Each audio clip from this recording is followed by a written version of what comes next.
I am calling her the Queen of Karens. I'm going to get you up to date on this one. It just hit the press this morning at 5 a.m. and it caught my attention. I think these are the kind of stories we need to pay attention to, and it's also a little bit fun and it's sort of funny also. And you'll know what's going on here in just a minute. Let's talk about that.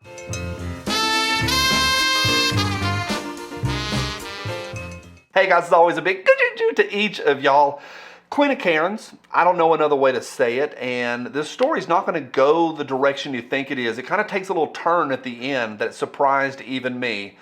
And I think these are the stories, again, that we need to watch because these are insights into the mindsets of who we are dealing with the anti-gunning, anti-Second Amendment, the anti-constitutional communist crowd. How do I really feel today? Yeah. Buckle up, here we go. This bunch of fun is brought to you by my friends over at CMMG. Just got this one out to the range yesterday for the first time. It's the Banshee 2022.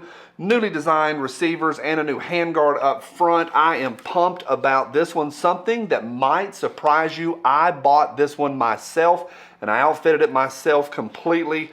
I have new switches coming in for the gear up front, the light and the laser as well. And I am pumped about the whole thing.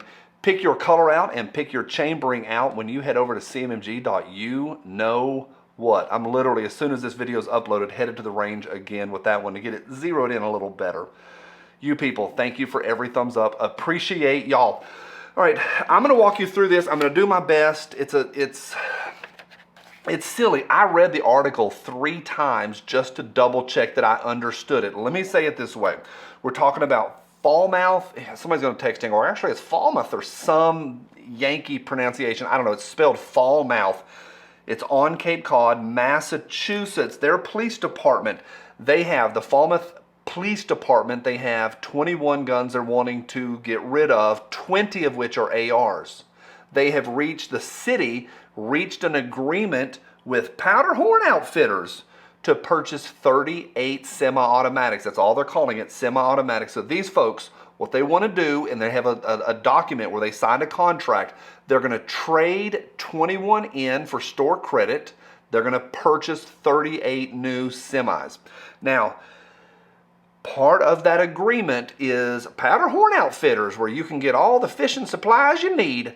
They have also agreed to only sell those 20 ARs to law enforcement officers privately. So it won't be to law enforcement agencies, it'll be to officers as individuals, and then they can do with them whatever they want.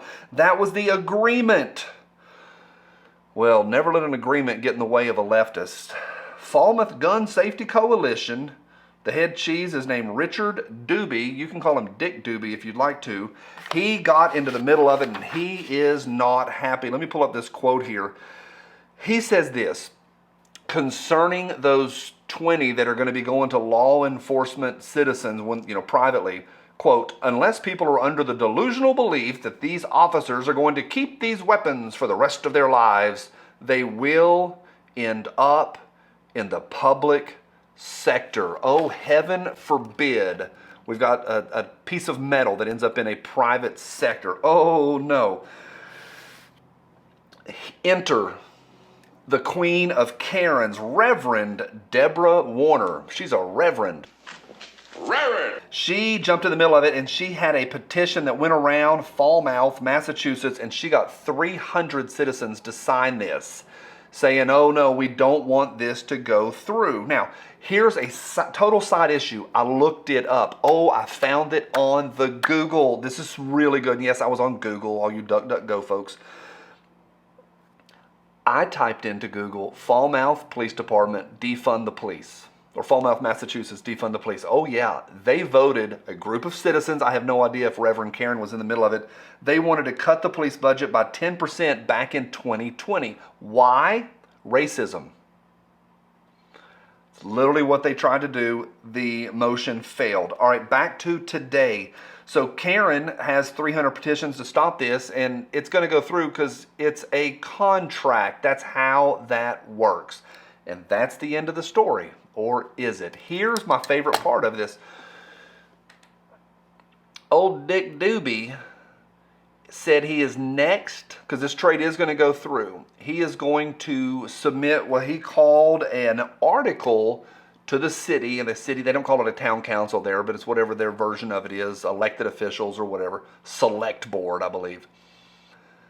He wants to submit an article to have the town buy from Powderhorn Outfitters, to buy those 20 ARs and have them destroyed.